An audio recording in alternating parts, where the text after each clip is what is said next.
Olá, tudo bem?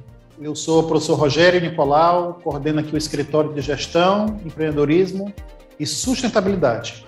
E hoje nós estamos aqui abrindo o projeto Vem Empreender, a retomada, que visa levar você, empreendedor, uma série de conteúdos, levar você uma série de informações relevantes para você suplantar esse momento difícil que nós ainda estamos passando e também se munir de ferramentas para profissionalizar os seus negócios. Além disso, o projeto, que é uma parceria da Universidade de Fortaleza com o Diário do Nordeste, o Sistema Verdes Mares, visa levar também inspirações em webinários como esse que nós teremos essa noite.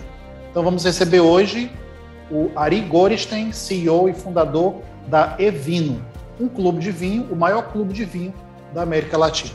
Então esperamos que você tire proveito, se inspire e possa também se munir de informações para a retomada do seu negócio. E Ari, nós queremos te escutar essa noite. Muito obrigado por aceitar o convite e queremos aí escutar um pouco da sua trajetória, dessa empresa que faz tanto sucesso e que nós tanto apreciamos. Então, muito obrigado por você aceitar o convite e queremos te escutar e depois bater um papo sobre o conteúdo que você vai apresentar. Seja bem-vindo. Perfeito. Muito obrigado pelo convite, é um grande prazer, uma grande honra estar aqui com vocês, professor.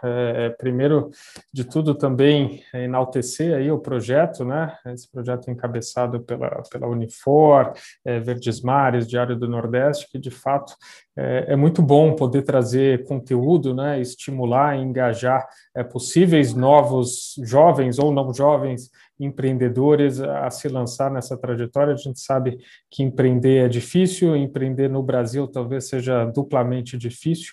No nosso caso aqui, empreender vendendo um produto com uma alíquota e carga tributária elevada é triplamente difícil. Fazer a logística de um produto que é frágil, de vidro, que quebra, que mancha, é quadruplamente difícil. Então a ideia aqui com vocês é narrar um pouquinho dessa trajetória, tentar trazer alguns aprendizados e enriquecer a bagagem, a jornada de quem pensa, né, em seguir por esse caminho, de ter o seu negócio, de formatar um negócio próprio. Espero poder contribuir na formação, mas, primeiro de tudo, parabéns, e é uma iniciativa louvável aí, que a gente vê que faz falta em várias praças. Nós é que agradecemos, Ari. Então, a gente quer te escutar, né? E em seguida a gente faz aqui um bate-bola. Legal. Vou compartilhar aqui a minha tela, vocês me confirmam quando estiverem vendo e se ela está no modo de apresentação, e aí a gente segue. Então a ideia é contar um pouquinho do case da Evino e sobre o mercado no qual a gente está inserido, né, que é um mercado digital, um mercado que ganhou bastante relevância, né? O momento da pandemia também, obviamente, fez com que o digital explodisse, as vendas online tivessem crescido muito, e também o consumo de vinhos foi catalisado. Aí a gente viu um aumento brutal no consumo de vinhos, principalmente dentro de casa, né, dentro do lar. As pessoas redescobriram essa categoria e era uma das, vamos dizer, poucas possibilidades do consumidor usufruir ali, desfrutar de um momento de indulgência, e o vinho cresceu muito. Então, nesse ano, esse último ano e meio para a gente representou quase que uma década. Eu vou contar um pouquinho dessa história para vocês, tá? Então, primeiro, quem sou eu? O professor Rogério mencionou, eu, de fato, virei empreendedor na última década, né? Mas eu tenho uma formação em engenharia, sou engenheiro politécnico aqui por São Paulo, industrial. Comecei minha carreira atuando muito mais na indústria automotiva, na área de supply chain e na área de consultoria, principalmente ligada à cadeia de suprimentos e transportes.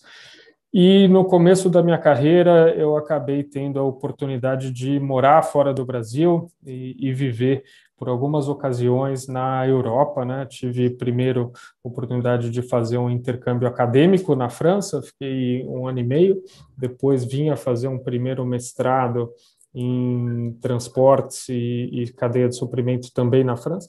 E nessas idas e vindas eu acabei me apaixonando aí pelo universo do vinho que foi, para mim, uma porta de entrada, né, uma maneira de conhecer um pouco mais da cultura francesa, estar mais inserido ali no ambiente acadêmico, aprender o idioma e viver tentar capturar algo a mais da cultura local, né? Entrei por curiosidade nesse universo, acabou se tornando um hobby, e ao longo do tempo eu fui sempre pensando em como tentar convergir a paixão e o hobby com a atividade profissional. Num determinado momento, deixei tudo para trás, fui fazer um mestrado em vitivinicultura, enologia, marketing, comércio de vinhos, na Europa de novo. Passei pela França, por Portugal, pela Hungria, e depois viagens de estudos em outras regiões vitivinícolas. Regressei ao Brasil, atuei aí como freelancer na área de vinhos e engenharia, né, fazendo projetos ainda na parte de consultoria em transportes por alguns anos. Entrei numa importadora de vinhos, que era a Wine Society, uma importadora com foco em vinhos australianos, uma importadora de nicho aqui em São Paulo, trabalhando no segmento de on-trade, e ali vim desenvolvendo um trabalho ao longo de 2 anos, até que o meu caminho se cruzou com o caminho do meu sócio, que é o Marcos Leal, e a gente veio a fundar a Evino, que no começo o nome de batismo não era nem Evino ainda, era Epicerie. A gente teve a sorte, né, de fazer o rebranding da empresa que nasceu então em 2013 como Epicerie. A gente fez o rebranding em 2014 para Evino, que é o nome que nos acompanha até hoje. Então, eu tenho falado muito, né, e sempre que eu sou convidado para alguma palestra, alguma apresentação, que hoje em dia o que a gente vê é a criação de novos modelos de negócio e a inovação, né, a palavra disrupção ou inovação, elas estão super presentes, e o que a gente vê é que novos modelos de negócio começam a tracionar muito rapidamente, né? Então, tenho aqui algumas curvas que eu acho que são bem curiosas, que mostram, e para mim, o grande aprendizado quando eu passo por esses slides, é que hoje a gente pode estar atuando num mercado com uma determinada tecnologia e com uma determinada demanda, né, ou com uma determinada adoção, mas as coisas começam a mudar e migrar de maneira cada vez mais acelerada, e para mim o que a gente vê aqui, e obviamente se a gente pegasse curvas de algumas outras tecnologias, ou a própria curva de adoção do e-commerce, por exemplo, ela tem alguns pontos de inflexão e a pandemia não deixou de ser um, mas aqui o que a gente vê é, de fato, que as quebras de paradigmas ocorrem de maneira cada vez mais rápida, né? Então, aqui é um gráfico da Andreessen Horowitz, um venture capital americano, mas aqui a gente vê ao longo do tempo, né, das décadas nos Estados Unidos, quanto tempo levou para que as determinadas tecnologias penetrassem nas famílias, né, nos lares norte-americanos. A gente vê ali que o telefone, para passar de 80%, ele levou ali uma série de décadas para ter uma adoção grande, ao passo que se a gente olha recentemente os smartphones, isso ocorre uma velocidade que é exponencial, né, que é muito rápida, e aí a gente tem uma série de tecnologias, a própria internet, o antigo VHS, que muitos que vão estar assistindo isso aqui pelo YouTube nem sabem o que era, aquela fita grande, pesada, micro-ondas, mas aqui tudo para ilustrar que modelos novos de negócio, eles tendem a se acelerar e ser cada vez mais, ter uma velocidade, né, de implantação e adoção muito rápida. Aqui a gente está falando hoje de e-commerce de vinhos, né, que é um modelo de venda direta, mas cada dia a gente vem sendo provocado com novos formatos, novos modelos de negócio, e se tem uma dica para qualquer empreendedor é estar muito antenado ao que está acontecendo ao seu entorno, independente de onde você se estabeleça, do modelo de negócio ou tecnologia no qual você está amparado, as coisas podem sofrer mudanças, e quando as mudanças vêm, elas vêm de maneira cada vez mais acelerada e rápida. Isso é um pouco até do que norteia a nossa atividade aqui, nunca entrar numa zona de conforto, está sempre se provocando, sempre olhando para o lado, e tentando entender o que pode mudar e como a gente assume sempre uma posição de líder, né, e é vanguardista no sentido do que se pode fazer em termos de modelo de negócio. Aqui um breve contexto, só para quem está acompanhando e não conhece o mercado no qual a gente atua. Acho que a primeira coisa muito relevante quando se fala e-commerce é a penetração de acesso à internet, né? Então, assim, no Brasil, a gente vê que apesar da situação, vamos dizer, econômica do nosso país. No que diz respeito à adoção da internet, a penetração e o acesso ele é razoavelmente amplo, né? A gente tem aí 70% da população já com acesso à internet. Obviamente isso varia muito de acordo com sociodemographics ali, regiões e classes da população, mas ainda assim é uma penetração bastante relevante. E quando a gente vê o uso da internet, é um uso também super frequente, o que faz do país, obviamente, um candidato ao e-commerce muito forte, né, o comércio online. E quando a gente vê como isso se reflete, de fato, em vendas no e-commerce, a gente vê que é muito acelerado, né? Então, ainda que os patamares do que o e-commerce representa como percentual do varejo, em geral, ainda sejam módicos, apesar de uma grande aceleração ao longo do ano de 2020, a gente percebe que existe um crescimento que é de fato exponencial. A quantidade de novos entrantes e novos consumidores que usam a internet em milhões, ela também é muito alta, né? A gente já chega aí a 80 milhões de clientes que compram online.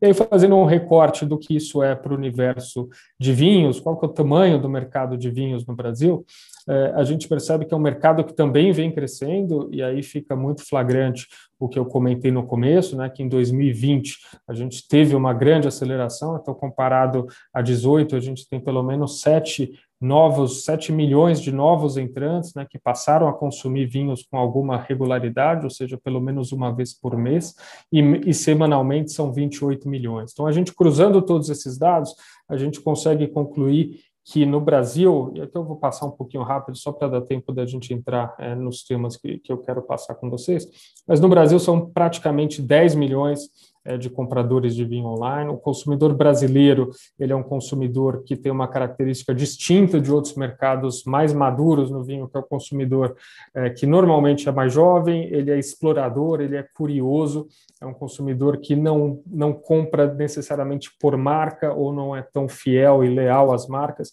E aí vocês vão entender um pouquinho depois, quando a gente desenha o nosso modelo de negócio, o que isso significa.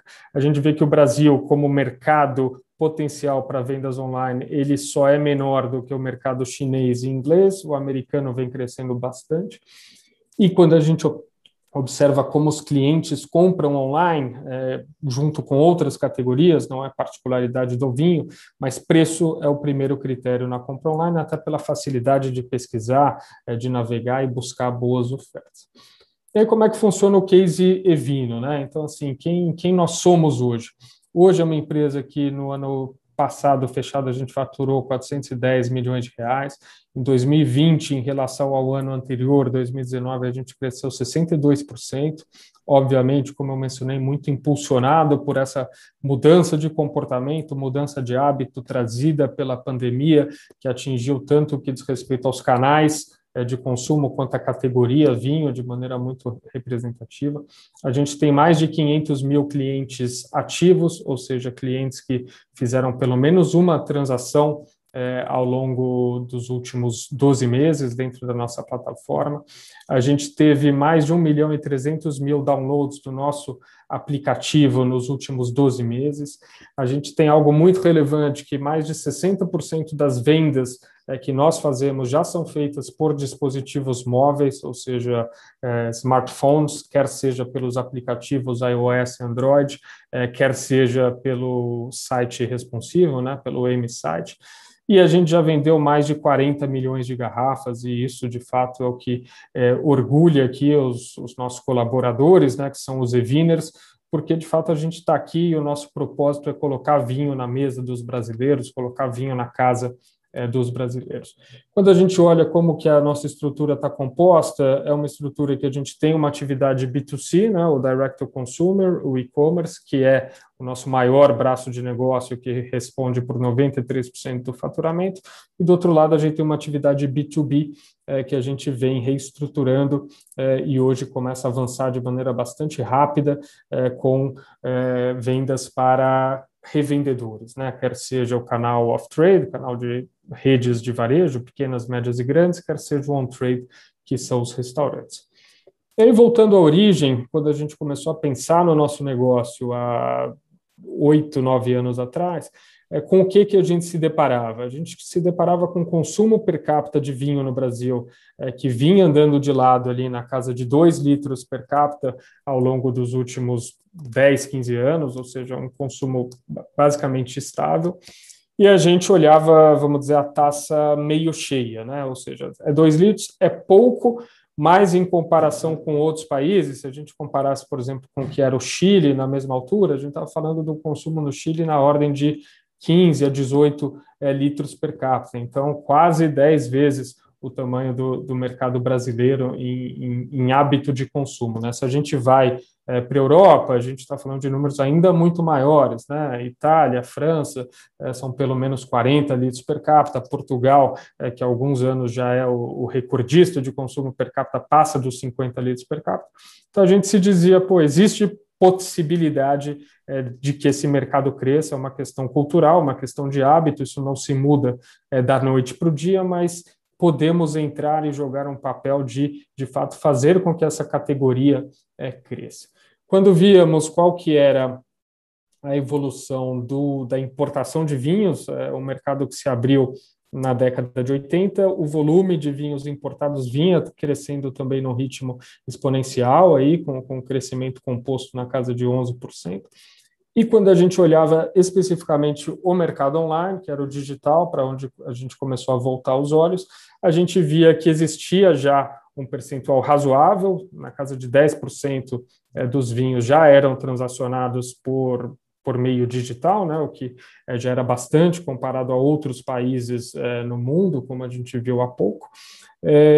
E existia basicamente um líder de mercado e nenhum challenger ou nenhum outro player atacando de frente com propriedade, o que nos levava a crer que havia uma avenida e uma porta de entrada interessante. E aí fomos entender um pouco a jornada do cliente, né? Qual era a dor que nós poderíamos resolver, o que o cliente sofria na compra. E o que a gente diagnosticou era basicamente que, primeiro, o grosso das compras se davam no ambiente físico e no supermercado, né, no grande varejo. O cliente médio brasileiro tem um conhecimento baixo da categoria, né? Então ele se deparava ali naquela gôndola imensa de vinhos, com vinhos de todas as faixas de preço, todas as origens, todas as uvas, e ficava ali no que a gente chama do paradoxo da escolha, né? Tanta opção que para ele aquele momento é um momento de angústia, de dor, porque ele não consegue fazer uma decisão. É quase como se você tivesse ali na gôndola de geleias e em vez de 6 sabores você tivesse 1.200 sabores com todo tipo de preço, não seria fácil fazer aquela escolha, né? E diante disso a gente começou a ver, o cliente tem muita dificuldade também em entender o que é uma boa oferta, né? Um bom produto, porque ele pega um Chianti, existe um Chianti de R$40, existe um Chianti de R$1.200, e o sujeito não entende o que é o terroir, o que é o produtor, por que um produto vale tão mais do que o outro, né? Então, dado isso, o que a gente pensou existe como a gente digitalizar essa jornada e trazer aquilo que a gente chamou de uma oferta fruto de uma curadoria muito cuidadosa, né, no inbox do sujeito. Então, a gente faz um trabalho de CRM, a gente faz um trabalho de explicação, de sugestionar e de apresentar esse leque de ofertas muito bem selecionadas, que passam pelo crivo dos nossos sommeliers, e apresentar esse produto com uma riqueza de detalhes que o cliente não tem quando ele vai para o autosserviço ou para o livre serviço. Então, foi assim que nasceu, e aí os pilares são, de fato, essa apresentação muito cuidadosa. A gente, obviamente, quando a gente sai também do físico para o digital, o contato com o produto, ele se perde um pouco, o cliente não pode pegar o produto na mão, então a gente tem um cuidado muito grande com as fotos, com a imagem, com garantir que o sujeito consegue perceber, de fato, o que está por trás ali, né? O que é aquele produto, textos muito descritivos, mais descritivos sem, vamos dizer, tecnicismos e sem jargões muito específicos, com uma linguagem que seja muito palatável para o nosso cliente médio. Então, muita pesquisa e conteúdo do nosso time. E aí, o outro pilar daquilo que a gente desenhou, que é um modelo de flash sales, né, que são ofertas, então, que são dinâmicas. A gente tem promoções que estão sempre sendo renovadas, tanto o produto como a mecânica promocional, e é o tema da escassez. Então, a gente trabalha muito este conceito de que é o que o americano chama do fear of missing out, né? Então, que o cliente tem que sentir que está perdendo um grande dia, ou sentir que aquelas ofertas são ofertas que de fato valem naquele instante. É isso que obviamente vai despertar a compra por impulso, que é a maneira com a qual a gente trabalha. E aí a gente sempre teve então muito cuidado com o branding, com a imagem. Aqui até são imagens mais antigas de newsletters nossos.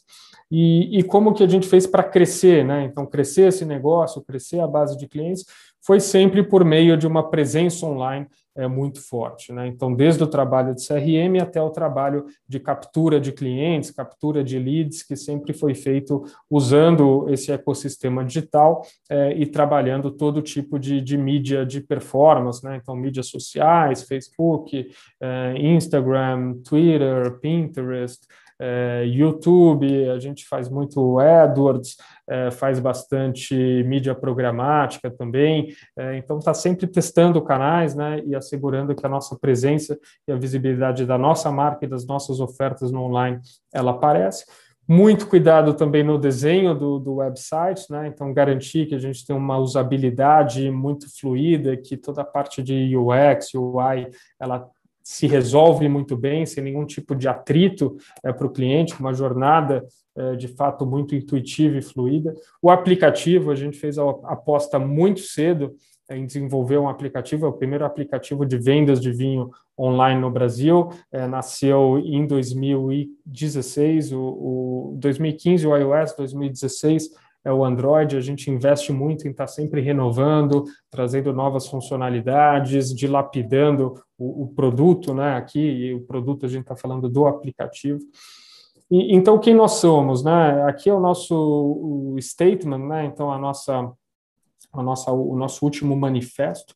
Somos a Evino e a gente entende, né? Eu vou resumir aqui o statement para não ter que passar por todo o manifesto, mas a gente entende que o vinho é muito mais que o vinho, né? O vinho é um produto que carrega muita história e muita experiência, tanto dentro da garrafa, que é tudo o que aconteceu para fazer com que aquele produto estivesse ali. Então, qual que é o terroir, quem que é o enólogo, como aquele produto foi vinificado, qual que é o propósito daquela casa que está vinificando aquele produto, quais as uvas, o que está de fato por trás daquele produto que a gente está oferecendo, e depois todas as histórias que permeiam a experiência, né? Um produto ele vai sempre ser, um vinho vai ser normalmente desarrolhado em ocasiões especiais, vai ser desarrolhado em família, em ocasiões sociais.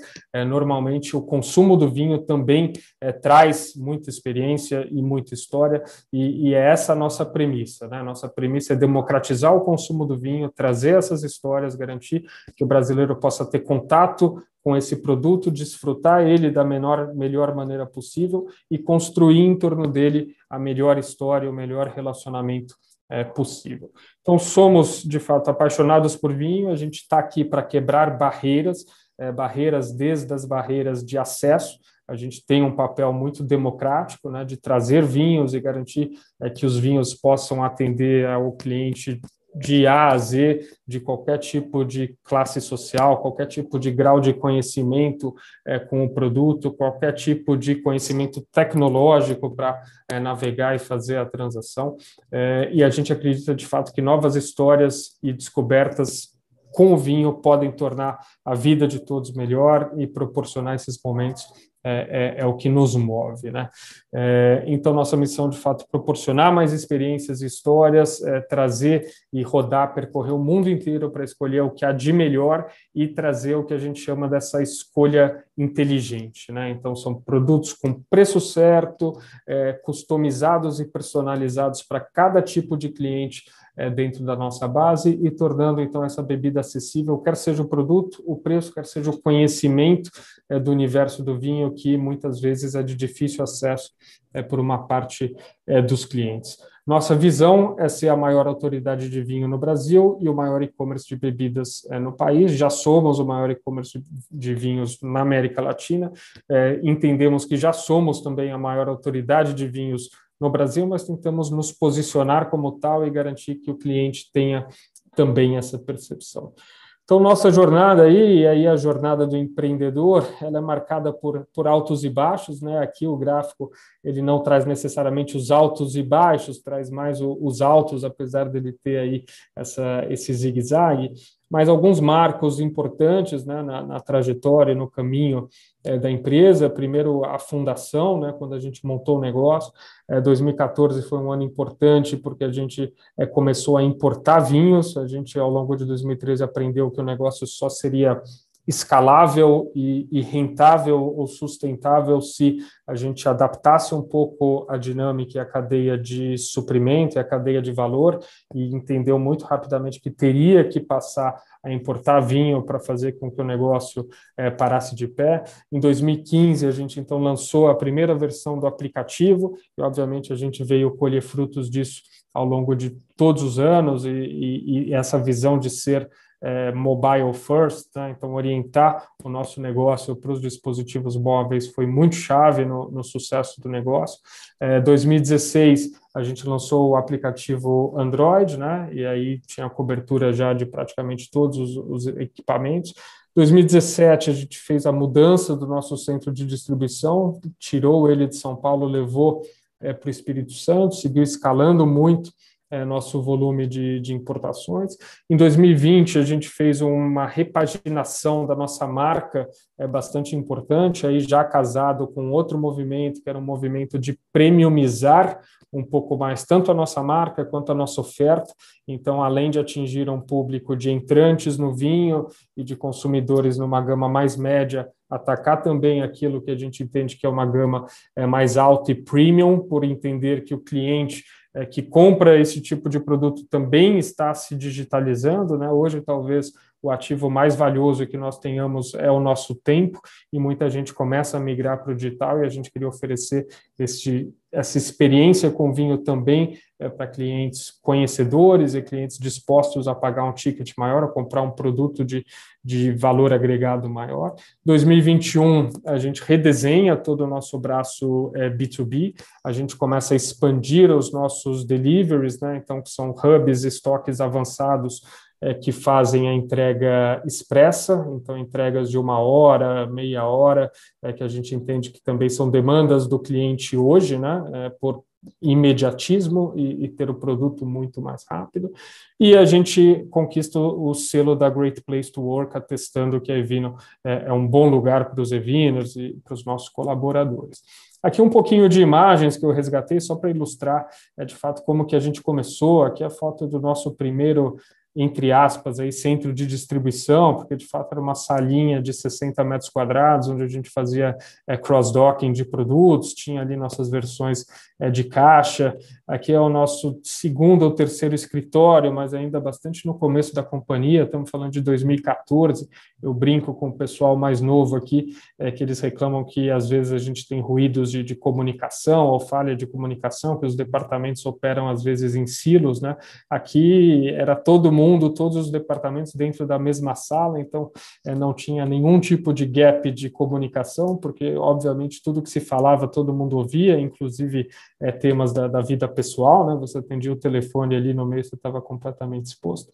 Aqui são fotos do primeiro container sendo desembaraçado, né, sendo desovado dentro do nosso centro de distribuição. Eu lembro que nessa altura a gente não tinha nem equipamento, né, de movimentação e armazenagem. Esses pallets que a gente vê aqui bonitinhos, a gente não tinha paleteiro, empilhadeira para tirar, tinha que ser descido caixa a caixa na mão, e ali a turma comemorando que tinha terminado, né, de tirar cada uma das caixas. Aqui o time que veio para nos apoiar no desenvolvimento do aplicativo iOS, que é um momento bastante marcante da história da companhia. Aqui a gente resgatou até um post-it que foi fruto do primeiro exercício de design sprint, que deu origem ao primeiro protótipo do aplicativo, que está ali à direita, mas foi assim que nasceu. E agora aqui falar um pouquinho do que é a nossa empresa, né? E talvez como a gente vê ela. A gente brinca que a empresa é uma empresa muito multifacetada, porque a gente optou, desde o começo do negócio, por não terceirizar nenhum dos pilares que a gente entenda que são pilares core de um e-commerce, né? Então, a gente entende que um e-commerce ele tem 4 pilares. Um primeiro pilar, que é um pilar de suprimentos, né, de mix de produtos, aquilo que você vai ofertar para o cliente como categorias. E no nosso caso, como eu mencionei, a gente optou por inverter um pouco a lógica da cadeia de suprimento, cortar os intermediários, ir direto na fonte e fazer a importação. Então, a Evino, na prática, é uma importadora de vinhos, é a maior importadora de vinhos no Brasil hoje, de vinhos italianos, de vinhos franceses, de vinhos espanhóis. A gente tem um foco muito claro em velho mundo. É a maior importadora de Brunello, de Montalcino no Brasil, a maior importadora de Barolo no Brasil, desde que a gente começou a adotar esse posicionamento mais premium. A gente é também uma empresa de operação logística ou call center, né? Então a gente tem esse pilar de operação, ou seja, fazer com que o produto chegue na casa do cliente, que isso diz respeito a todo o fulfillment, né, dos pedidos, picking, packing, expedição, gerir o transporte, né, e depois também fazer toda a gestão do atendimento e pós-venda. A gente é quase que uma software house, né, porque a gente tem um time aqui o tempo todo desenvolvendo a plataforma de e-commerce, desenvolvendo o produto, né, ou a plataforma, e aí a gente está fazendo referência ao site e aos aplicativos. A gente tem um time muito grande aqui de UX, UI, que está pensando nessa jornada do cliente e, como eu mencionei, assegurando que essa jornada seja mais fluida, mais transparente, sem atrito possível. E, finalmente, a gente é uma agência de marketing digital, no sentido que a gente está o tempo todo estabelecendo um diálogo e uma comunicação com o nosso cliente, quer seja, como eu mencionei, pelo CRM, né, pelo que a gente faz de newsletters, push notifications, SMS, quanto pela originação de clientes e de leads que vem de todo o trabalho de marketing de performance.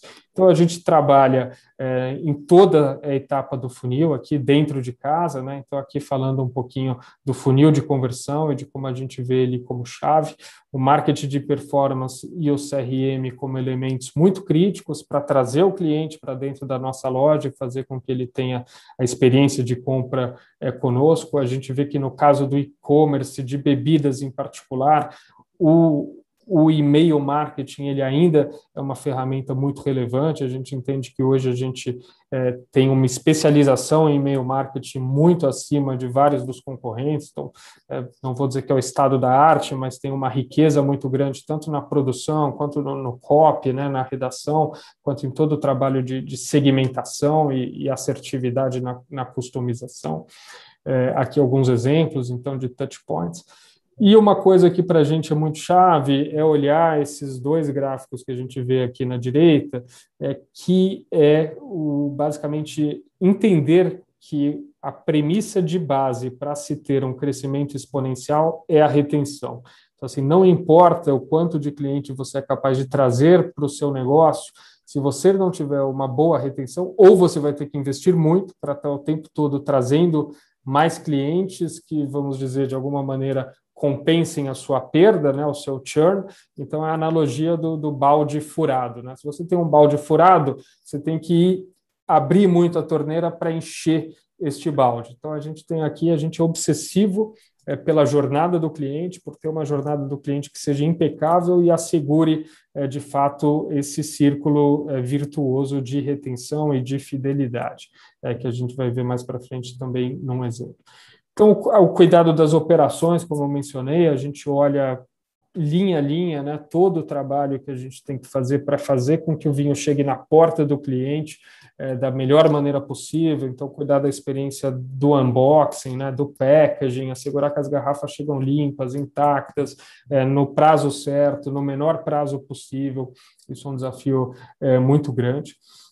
A gente vê também uma realidade do e-commerce, que os prazos, e aí é um desafio que vem sido colocado principalmente pelos gigantes, né, que estão nessa corrida dos prazos de entrega. A gente está falando basicamente de Mercado Livre, Magazine Luiza, B2W, Via Varejo, que estão se equipando com logística, né, investindo muito em ativos, um footprint de centros de distribuição, de frotas, para assegurar entregas cada vez mais rápidas e no prazo. E esse é um desafio desafio muito constante aqui para o nosso time, assegurar que também que esse desafio colocado pelos concorrentes e pelos marketplaces a gente esteja oferecendo no mesmo patamar. Então, é interessante que eles vêm subindo o sarrafo, a gente vem se desafiando para acompanhar.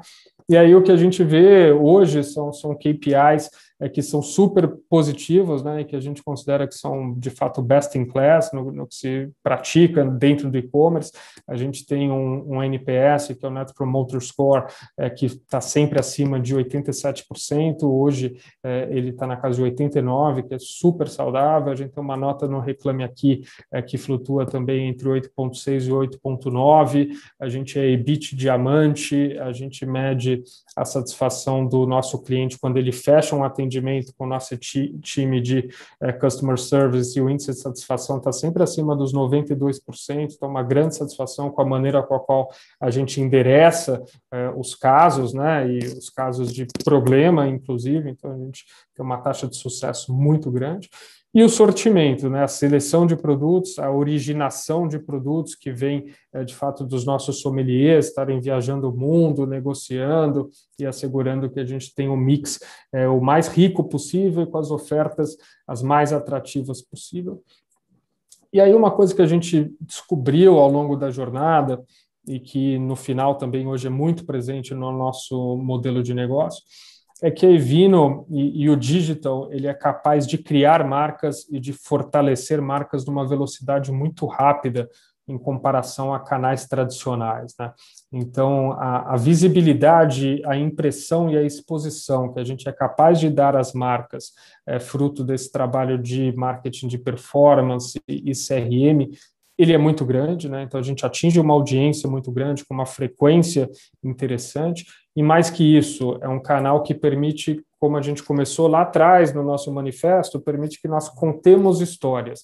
Então é um canal que permite enriquecer muito os argumentos de venda, você pode usar foto, vídeo, testemunho, ter textos ali, e de fato é muito diferente do que a gente mencionou, até do canal que nos inspirou a digitalizar essa jornada, que é o livre serviço, onde o sujeito vai lá, na maior parte dos casos não tem um atendente, não tem um sommelier, tem simplesmente o vinho numa prateleira, e às vezes com algum trabalho ali de merchandising, um planograma melhor ou pior, mas é muito difícil você construir marca assim, né?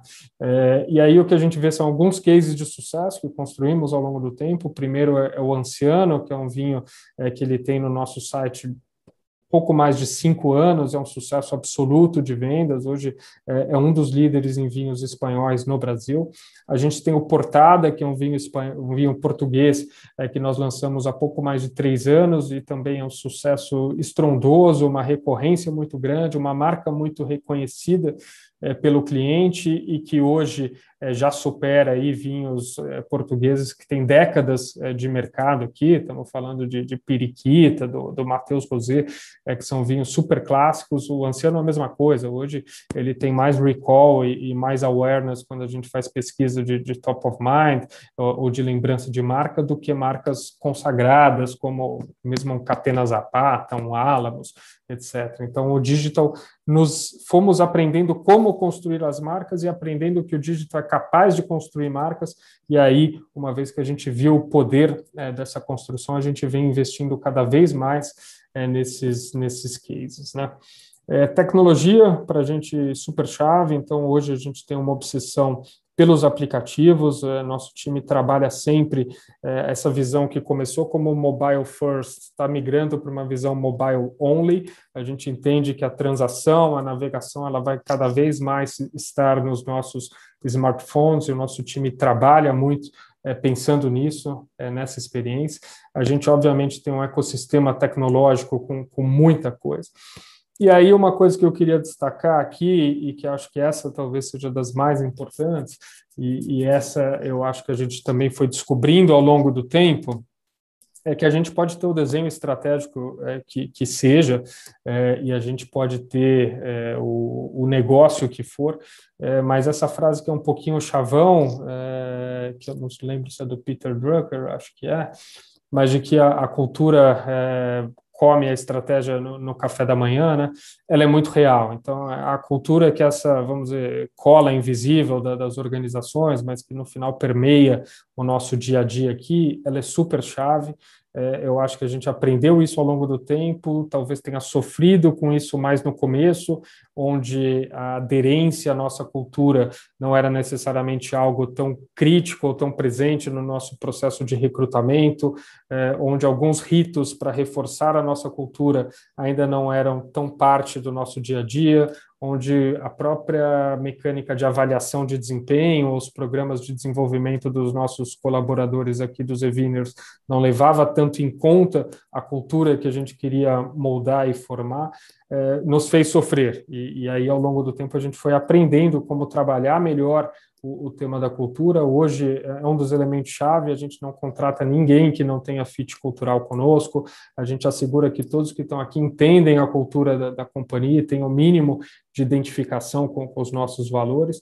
E a gente construiu essa cultura em torno de 3 pilares: um pilar de pessoas, né, valorizar as pessoas e o ambiente, um pilar de inovação e um pilar de empreendedorismo. Porque o empreendedorismo, de fato, e acho que outra coisa muito interessante é que você não precisa empreender no sentido mais puro aí do termo de ter o seu empreendimento para atuar como empreendedor. Você pode atuar como empreendedor em qualquer organização, capitaneando um projeto, gerando inovação, a sua postura com a qual você trata o seu trabalho no dia a dia. E aí foi isso que a gente construiu, para não me alongar demais, a gente flutua isso em torno de 4 pilares, um pilar de que nós aprendemos juntos, né? Então valorizando muito o coletivo, as construções colaborativas, o aprendizado mesmo, né? E a falha é parte do aprendizado, então a gente entende que a inovação só ocorre se você tiver uma cultura que seja minimamente permissiva a erros. Se você tem uma cultura intolerante, é impossível alguém testar, né, arriscar, obviamente, tem que arriscar dentro de, vamos dizer, ambientes controlados, entendendo quais são os riscos e mitigando quando possível, mas a cultura de aprendizado, uma cultura de não nos acomodar, fala muito também com aqueles primeiros gráficos que eu mostrei, de como hoje todos os negócios vêm sendo provocados e a gente não pode cair no lugar comum ou cair na zona de conforto, e temos sempre que nos questionar e assegurar que quem está aqui dentro se questiona a companhia. Avançar rapidamente, então aqui é muito a questão de que o ótimo é inimigo do bom, a gente tem um foco muito grande em colocar as coisas na rua rápido, testar, aprender com o mercado, aprender com o cliente, reiterar, refinar, mas uma prerrogativa de velocidade, de imprimir ritmo nas coisas. E aí o tema de pessoas e ambiente, né? A gente valoriza muito as pessoas, as ideias, e tenta assegurar que a gente tem um ambiente o mais saudável e colaborativo possível. E é isso, alguns exemplos aqui ao longo da nossa trajetória de como isso se manifesta. Então, o primeiro tema do aprendizado, então aqui tem alguns canais de marketing que nós fomos usando ao longo do tempo, mas a prerrogativa era sempre abrir portas, testar novos canais. Obviamente, vários dos canais não funcionaram, a gente depois fechou portas, desinvestiu, mas a gente sempre reservou uma parte do nosso budget para testar, né, para aprender, para de fato poder fazer pilotos. O time aqui já testou Tinder, já testou Out of Home, em metrô, já testou uma série de coisas que não funcionaram. Felizmente aprendemos, possivelmente não vamos voltar a fazer, salvo alguma condição de contorno que se altere, mas essa foi um caminho aqui dentro do marketing. A gente fez um piloto de modelo de venda direta, isso aqui que chamava Personal Evino, elegemos uma praça, que foi a Praça de São José dos Campos, contratamos alguns embaixadores ali, né, alguns revendedores. Isso foi 2017, eram 50 revendedores, tínhamos um budget ali também alocado para essa iniciativa, não funcionou, fechamos, hoje estamos redesenhando uma iniciativa muito similar, mas se valendo muito mais de tecnologia do que o que foi feito lá atrás. Aqui um pouco o exemplo da nossa caixa original, que é a caixa que a gente vê ali na esquerda, era uma caixa que era super custosa do ponto de vista até de trabalho e manuseio, ergonomia, muito difícil de embalar os produtos, com índice de avarias gigantescos. E hoje a gente tem nossa versão, acho que essa é a V20.3, então a gente já teve mais de 20 revisões da caixa, pensando na parte externa, nos nichos, pensando em performance, pensando em branding, né, na experiência de unboxing, pensando em custo, e estamos sempre revisando essa parte que é importante na experiência, mas também, obviamente, agrega custo para a companhia. Quando a gente lançou o nosso clube, a gente queria testar o modelo de assinatura, e aí, em vez de, vamos dizer, construir todo o motor de cobrança recorrente, a gente fazia isso quase que na unha, né? Então, tinha uma força-tarefa mês a mês para cobrar cartão de crédito dentro de uma planilha. Acho que hoje não seria tão compliant quanto as prerrogativas aí de LGPD. Na época, era tolerável, e foi como a gente começou a escalar e testar. Aqui alguns exemplos, né? Então, também o time todo aqui testando uma iniciativa de clube, foi bem sucedido, a gente não tinha nem espaço para montar as caixas, tinha que invadir ali a recepção. Como eu mencionei, a gente começou fazendo compras nos abastecendo, então, de parceiros aqui no Brasil, comprando de importadores e distribuidores. A gente descobriu que isso não nos ia permitir escalar. Em 2014, a gente decidiu migrar para um modelo de importação direta, e aí, desde então, isso se deu muito rapidamente. A gente se provocou a fazer essa movimentação o mais rápido possível. Em 2016, a gente já tinha mais de 80% dos nossos vinhos vendidos sendo vinhos de importação direta, e 2017 esse número já era de 99%, que é o número que nos acompanha até hoje. E aí, falando então de talvez 4 pontos que eu acho que, fora o tema da cultura, que foram chave em como a gente construiu o modelo, acho que o primeiro, a gente foi capaz de construir um modelo que, bem ou mal, ele tem essa componente de viciante, né? Não estou falando do álcool e do produto, mas sim dessa questão do viés promocional e da questão do flash sales, né? Essa rotatividade, essa novidade, a oxigenação e o frescor dos produtos e dos motes promocionais faz com que o cliente esteja sempre curioso e ansioso por receber nossa nova newsletter, nosso novo push notification, SMS, para entender o que Evino preparou para ele naquele dia. A gente tem um marketing que a gente considera digital e muito veloz, então aqui a turma até estranha, quando entra no nosso departamento de marketing, deve ter 2 marqueteiros, o resto é engenheiro, é gente que está ali olhando o número, fazendo conta, pilotando as plataformas, né? Isso assegura que a gente consiga ter modelos muito sofisticados, né, e tracking real time de cada centavo do que a gente está gastando, com modelos de atribuição super ricos e que permitem, de fato, que a gente tome a decisão minuto a minuto, né?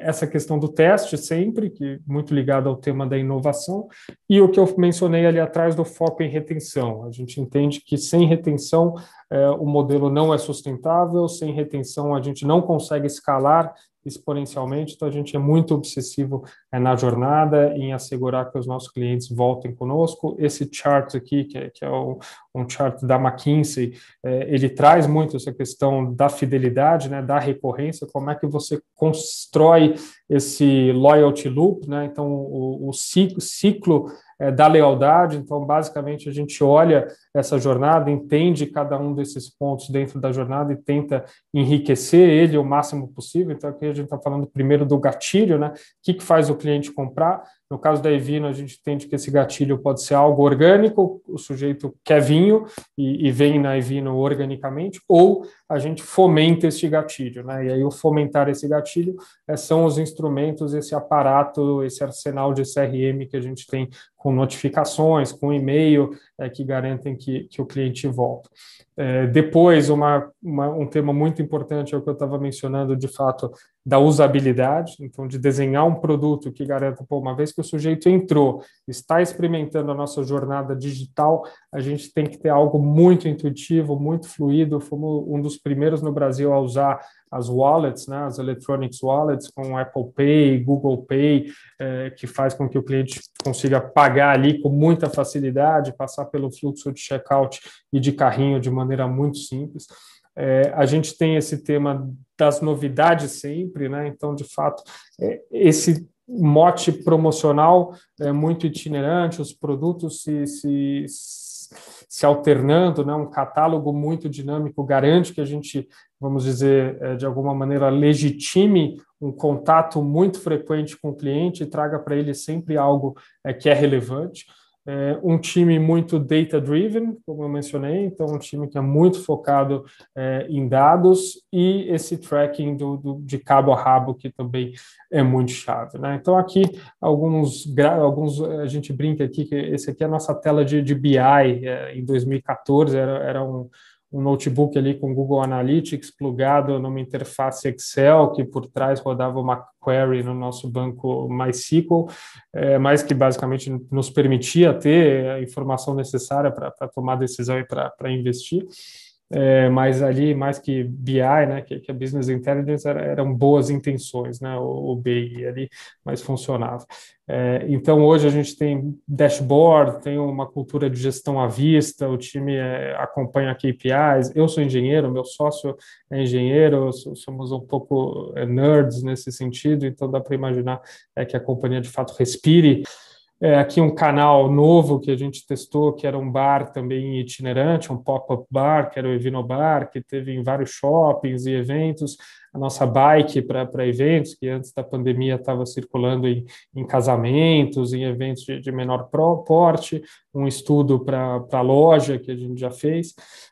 Foco em retenção, algo que a gente já falou. A retenção passa, obviamente, pela melhoria contínua, né, do nível de serviço, então assegurar índice de satisfação muito alto, reclamações muito baixa, com controle de qualidade muito fino. E aí o mobile, né? Acho que foi outra coisa muito chave, como eu mencionei, começamos em 2015, fizemos uma aposta antes de todo mundo, colocamos no mercado, colocamos para rodar e aí viemos capturando, né? A gente vê aí a evolução no começo, né? Uma rampa muito grande para os apps chegarem a 40% do faturamento, isso em 2019, e hoje eles passam de 50%, e como eu mencionei, a receita por dispositivos móveis, né? Então pelos smartphones hoje já passam dos 60%. E aqui meio que o resultado dessa trajetória toda num gráfico que mostra a nossa evolução, né, em número de clientes ao longo do tempo e ali embaixo em volume de garrafas distribuídas. Então, assim, todo esse esforço aí, toda essa obsessão pela jornada fez com que, de fato, a companhia crescesse de maneira bastante rápida, tivesse muito sucesso nesse pilar de retenção de cliente e atração de novos clientes. E, obviamente, a gente agora está olhando para o futuro, né, e pensando, como eu mencionei, como estar sempre se reinventando e se provocando a fazer coisas novas e testar novas iniciativas. Acho que era esse o material, tentei passar meio rápido para não sequestrar aqui todo o nosso tempo, sei que ia ter um bate-bola aí no final. Bem, Ari, olha, sensacional esse case, eu tenho aqui vários pontos para trazer e, obviamente, esclarecer com você. O nosso público é feito de empreendedores que já estão atuando no mercado, mas também é um público de muitas pessoas que desejam empreender.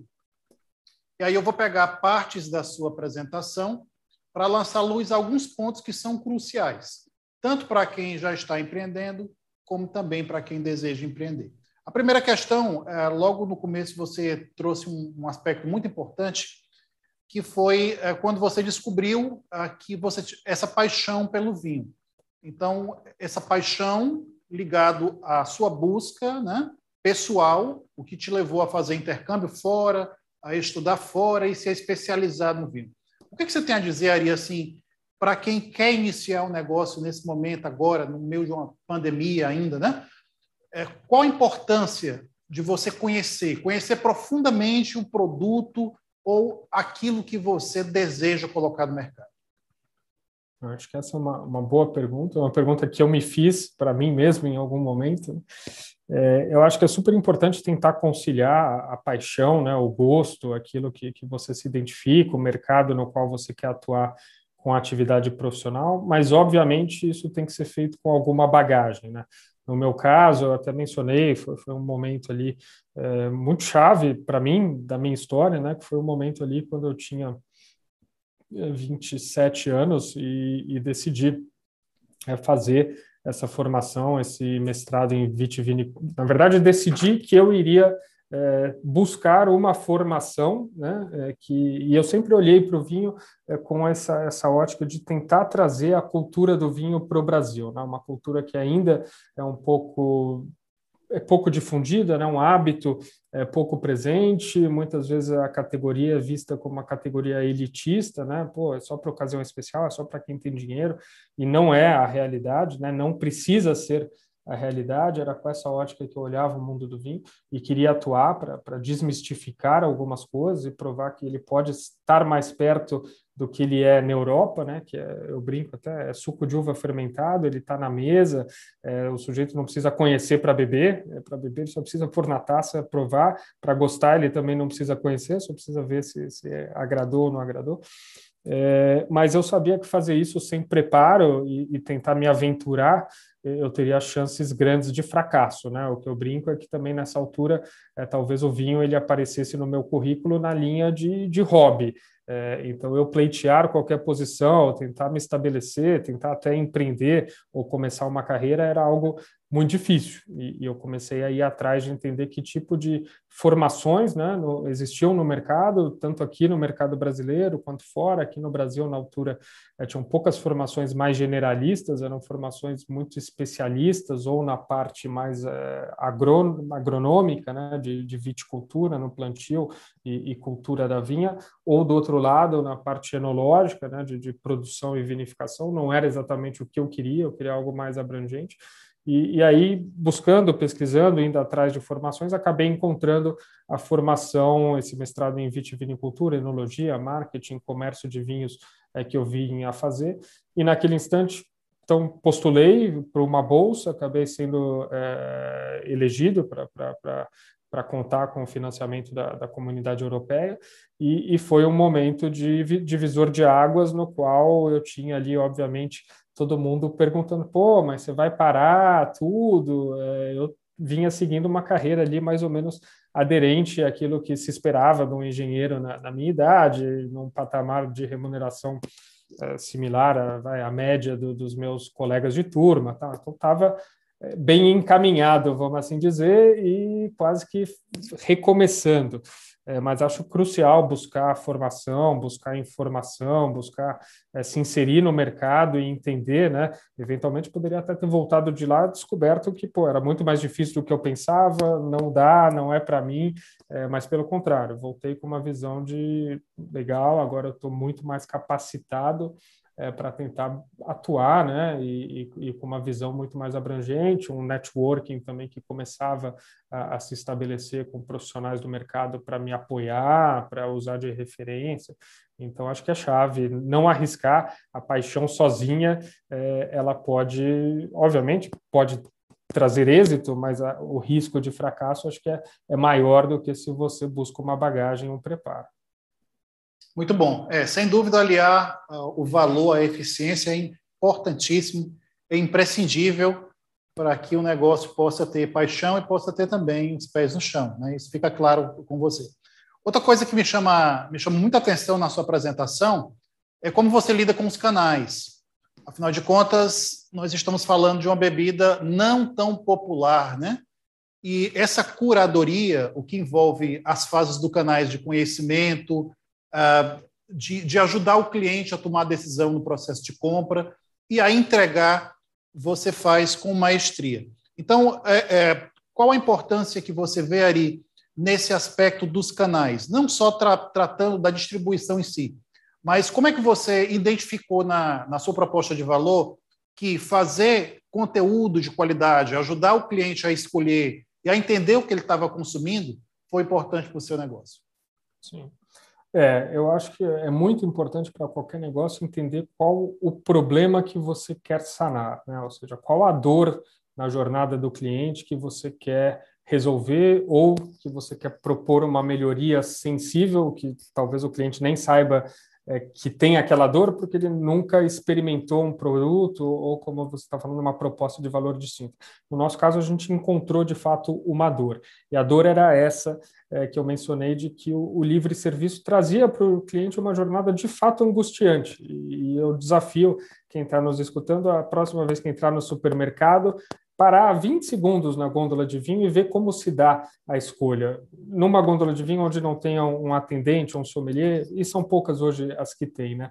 A escolha do vinho para o sujeito médio ali, ela é difícil. Muitas vezes o sujeito acaba indo na bola de segurança e até se priva dessa natureza, que eu até mostrei, acho que num dos slides, que é a natureza curiosa e exploradora do brasileiro. O brasileiro quer descobrir, até por ter pouca intimidade com a categoria, ele quer degustar coisas diferentes, quer novidade, mas no supermercado, sem orientação e sem vamos dizer, o conhecimento da categoria que permita que ele navegue melhor ali, ele fica muito perdido. E foi essa dor que a gente entendeu que poderia sanar digitalmente, e aí sim vem o tema do canal, né?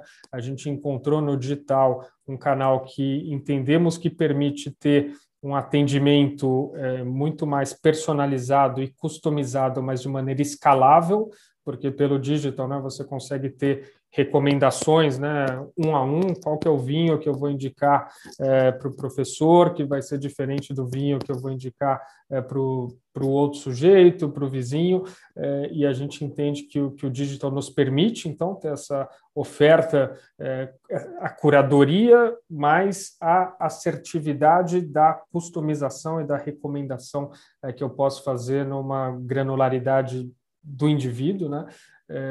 E aí o último ponto que você menciona, que é de fato como assegurar que o que se perde da venda física eu substituo à altura ou com outros elementos na venda eletrônica, né? Então, no caso, no digital, a gente não consegue assegurar que esse contato com a garrafa, né, do sujeito que pega a garrafa, vê o peso, vira, vê o contrarótulo, tal, ele tem.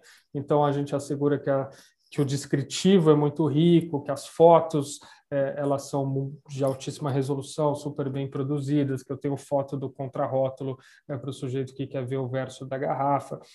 Então, a gente entende que o canal digital ele tem prós e contras, no nosso caso, mais prós do que contras, mas, obviamente, tem suas limitações. E aí a gente assegura que o que se pode extrair de melhor do canal, a gente faz com o tema do storytelling e da narrativa, né? Que, de fato, você pode ter, se você está num ponto físico e existe um sommelier ali para te contar uma história ou te apoiar, mas se você está no grosso da jornada de vinho que se dá no autosserviço, você se priva desse atendimento mais consultivo e mais rico e informativo que a gente consegue dar pelo nosso canal. Muito bom. Ari, o tema do nosso projeto esse ano é a retomada. É lógico que em decorrência dos danos que a pandemia acarretou, né? Dentre os muitos danos, a gente teve um dano que foi exatamente a paralisação das operações comerciais, né? E o fechamento em muitas cidades, né? Com lockdown, enfim. E eu acho que o seu caso, se não me engano, você surfou essa onda e surfou com crescimento. Né? Então, qual foi o impacto da pandemia no seu business? O que foi que aconteceu? E aí eu tenho mais uma pergunta associada a essa. Lógico que as mudanças no comportamento do consumo, do consumidor, foram muito grandes. Né? As pessoas ficaram em casa, enfim, isso com aspectos positivos e negativos associados, né? Como é que você acompanhou essa mudança do comportamento do cliente e procurou modificar alguma coisa da operação da sua empresa para conseguir aí reter esse cliente? Legal. Acho que essa é uma ótima pergunta, né? De fato, a gente agora vive a retomada e as mudanças inversas agora, né? No comportamento do cliente. No nosso caso, como eu mencionei passando no começo aqui da nossa conversa, a pandemia, obviamente, a despeito de todo o mal que ela acometeu a todos nós, a saúde, as famílias, etc. Mas no caso do nosso negócio, ela acabou sendo um vento a favor, né? No final das contas, o que a gente assistiu foi no momento de maior restrição à circulação e as pessoas se voltando ao digital para se abastecer, né? Então, as compras online, no geral, de todas as categorias, talvez exceto viagens e alguma outra, aumentaram num volume bastante grande. E no caso do vinho, o que a gente assistiu foi, primeiro, o consumo que a gente chama de on-trade, né, que é o consumo no ponto de dose, no restaurante, no bar, ele cessou e ele migrou para dentro de casa. E mais que isso, o cliente estando mais dentro de casa, ele começou a se permitir abrir vinhos em momento no qual ele não abria. Então, ele começou a descobrir que o vinho casava bem ali com um almoço em família, que ele podia abrir um vinho no final da noite e assistir um Netflix, que ele casava com a pizza na quinta-feira, que mesmo numa reunião de trabalho no final da tarde com uma taça de vinho é uma bebida, vamos dizer, socialmente aceita e funciona bem. Então, o vinho ele encontrou mais ocasiões, né, dentro do lar e ocasiões domésticas de contato com a bebida. E aí a gente viu, sim, aquele número até que eu apresentei no começo, de 2 litros per capita, ele ser alterado de maneira sensível. Em 2020, a gente viu um número que saiu aí da casa de 2,1 em 2019 para bater 2,8. A gente teve um aumento perceptível no consumo de vinho, fruto do lockdown, né, e do enclausuramento. E aí a gente, então, viu os hábitos mudando para o digital e para, não vou dizer massificação, porque não se massificou tanto assim, mas para um hábito mais difundido do consumo do vinho, ou uma frequência maior. Então, esse foi o que a gente assistiu durante a pandemia. E a incógnita que nós tínhamos ao longo da pandemia era como este comportamento se altera justamente no momento da retomada, né? Este efeito que nós vivemos é um efeito mais plástico ou mais inelástico. E o que nós temos visto é que, primeiro, o consumo de vinhos ele veio para ficar. E o que a gente vê hoje, olhando esse ano, nos últimos meses, como se está dando a distribuição de vinhos, né? Quando a gente faz a somatória dos vinhos importados mais a produção doméstica, a gente vê que, de fato, o vinho caiu no gosto e o hábito de consumo não vai mudar. Talvez a distribuição entre os canais e os momentos se altere, mas a intensidade do consumo dentro de casa ela mudou, e ainda que o sujeito esteja frequentando mais a rua, frequentando mais um restaurante, saindo para trabalhar, ele inseriu o vinho nos hábitos cotidianos do lar, e isso está presente, e a gente brinca também que muita gente começou a tomar vinho, né? E eu não conheço nenhum ex-tomador de vinho. Então, assim, quem começou, entrou na categoria, vai ficar. E o outro ponto, que é o digital, o que a gente vê agora também no relaxamento e a nossa preocupação com a retenção, né, e por isso a gente olha esses dados aí na vírgula, dia a dia, é que quem digitalizou sua jornada de compra também percebe a conveniência e a comodidade de comprar online. E no caso do vinho, além de tudo que a gente mencionou da nossa proposta de valor, né, da curadoria, da riqueza de informações, do detalhe, da personalização da oferta, o que a gente tem é que o sujeito que compra nos outros canais, ele começa a perceber que é uma compra mais chata, né? Você pegar ali 6 garrafas no supermercado que seja, colocar no carrinho, tirar do carrinho, passar pelo caixa, sair do caixa, carregar até o carro ou transporte público para chegar em casa, subir o elevador e tal, é uma jornada menos cômoda do que a jornada de, em poucos cliques, você assegurar que a caixa da Evino aparece na sua porta, né? Então, o que a gente tem visto é que, mesmo nesse momento de volta ao varejo físico e volta ao restaurante, o hábito digital de quem aderiu ficou e o consumo de vinho ficou. Então, no nosso caso, a gente entende que foi uma mudança mais plástica do que elástica e de que esses novos hábitos de consumo, ainda que reduzam em alguma medida, mas no geral a gente viu mudanças mudanças de padrão de comportamento, e nos dois casos, acho que mudanças de padrão de comportamento aí que a gente está falando de talvez ter capturado efeito de 5 anos em um, tanto no consumo de vinho quanto no uso de plataformas digitais e e-commerce. Legal. Eu tenho mais uma pergunta em cima desse business tão interessante que a gente está abordando aqui. Nós sabemos que tem fatores, tem elementos que o empreendedor ele não tem controle. Por exemplo, ele não tem controle sobre uma pandemia, ele não tem controle sobre uma crise climática que altera uma produção de determinado produto. Ele não tem, muitas vezes, controle sobre oscilações econômicas. Mas, da porta para dentro, ele tem controle. E você traz uma questão de uma cultura alicerçada muito na inovação, muito nas pessoas, muito na cultura empreendedora. Então, eu queria que você comentasse como vocês conseguiram consolidar essa cultura de trazer... Você falou em design sprint, ou em todo momento aí você falando de jornada do cliente, experiência do usuário, quer dizer, passa para a gente aqui a imagem de que aí vindo da porta para dentro é uma empresa que permite a inovação, porque permite, como você falou, a experimentação. E não existe inovação em culturas de comando e controle. Então, você como fundador, como CEO dessa startup, o que você tem a dizer para os empreendedores com relação a essa questão de criar culturas centradas nos clientes, mas com as pessoas? Qual a importância disso efetivamente para a sobrevivência de um mundo que a gente tem múltiplas variáveis atuando e que a gente não tem controle? Eu acho que essa é uma boa pergunta também. Eu acho que, de fato, a gente nunca está protegido, né, das externalidades e várias nos acometem a cada dia, muitas de maneira negativa, a gente tenta se proteger, mas seguramente essa nossa característica de inovação permite que nós tenhamos uma reação muito mais rápida a qualquer externalidade positiva, né, que a gente queira capturar o valor que elas nos traz, ou negativa, no sentido de atenuar ou corrigir o rumo ou mitigar o efeito. E eu acho que a chave, para mim, está justamente nos dois elementos que você trouxe na sua fala, né? O primeiro é a centralidade no cliente.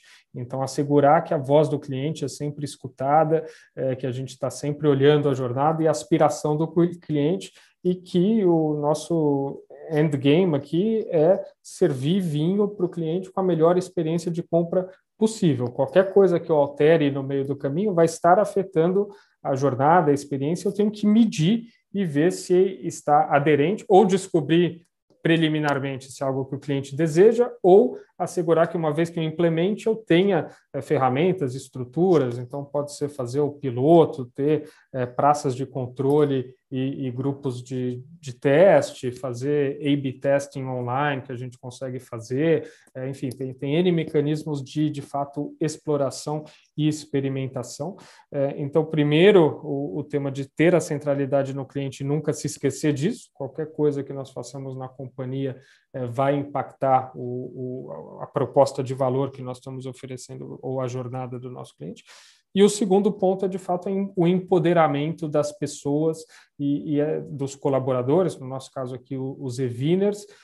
Isso passa por, obviamente, N pontos, passa muito pelo ponto de cultura corporativa, passa pelo ponto de hierarquia, passa pelo que você falou de fato, não ter uma estrutura de command and control e o que a gente chamou ali de idea meritocracy, assegurar que as melhores ideias venham à tona, que a gente escuta, que os times na ponta estão empoderados de fato para tomar decisões e agir, obviamente, sempre medindo os efeitos, mitigando os riscos, mas acho que passa muito pelas outras duas componentes, que é a componente de velocidade, então de assegurar que a gente preza por fazer as coisas rápido e mensurar o efeito do que está sendo feito e aprender o mais rápido possível. Então, é de fato o tema da reiteração, mas vale eu fazer rápido, capturar o feedback rápido, ajustar o que tem que ajustar rápido e perpetuar esse loop continuamente, do que tentar ficar na prancheta para ter a solução ótima para ir para a ponta, para o mercado, para o cliente, descobrir que não era nada daquilo que funcionava. E o último ponto é o que eu mencionei, vamos dizer, da tolerância ao erro, né? Assegurar que você está num ambiente no qual os erros também geram valor, né? E aí a analogia que eu faço é sempre a analogia da batalha naval, né? A batalha naval você ganha o jogo se você bater e conseguir, né, atingir o porta-aviões, mas você só vai atingir o porta-aviões se você tiver atingido água muitas vezes antes, né? Senão você não ganha o jogo. Então, assim, como você assegura que você tem espaço para as pessoas testarem, falharem num ambiente, de fato, de riscos controlados, mitigados, análise de cenários, né? Obviamente não é colocar todas as fichas e tudo a perder, mas aprender com os erros, aí fazer o post-mortem daquilo que não funcionou, assegurar que isso está documentado para depois você não incidir na mesma falha mais à frente. Então, não sei se eu respondi, eu joguei aqui alguns elementos. Sim. Meu amigo, olha, nós teríamos várias perguntas a mais para explorar nesse case, mas o tempo já não nos permite nos alongar. Porém, eu acho que serão perguntas respondidas numa vinda sua posteriormente aqui à universidade, à Fortaleza. Muito gosto. E aí, quem sabe nós não fazemos essa palestra na presencialidade, né, num futuro breve, e será um prazer recebê-la aqui. Desde já, Ari, muito obrigado pela sua participação e por a sua contribuição no projeto Vem Empreender. Muito obrigado por ter nos explanado aqui o case da EV. Eu que agradeço, professor, um prazer estar aqui com vocês, e a lição que fica para todos aqui que estamos acompanhando, acho que é uma lição de mais que tudo resiliência, né? Acho que empreender em qualquer lugar é resiliência. Hoje a gente brinca que já tem a casca dura, a casca mais grossa, porque são altos e baixos, é frio na barriga, são momentos tristes, bater muita cabeça, mas no final das contas é só assim que a gente vai acertando o caminho. O que eu tentei trazer aqui é muito de tudo que a gente errou também. Acho que a gente só consegue celebrar também onde chegamos e o que somos, porque a gente errou bastante no caminho. Muito, muito bom. Muito obrigado e uma boa noite a todos. Obrigado. Boa noite.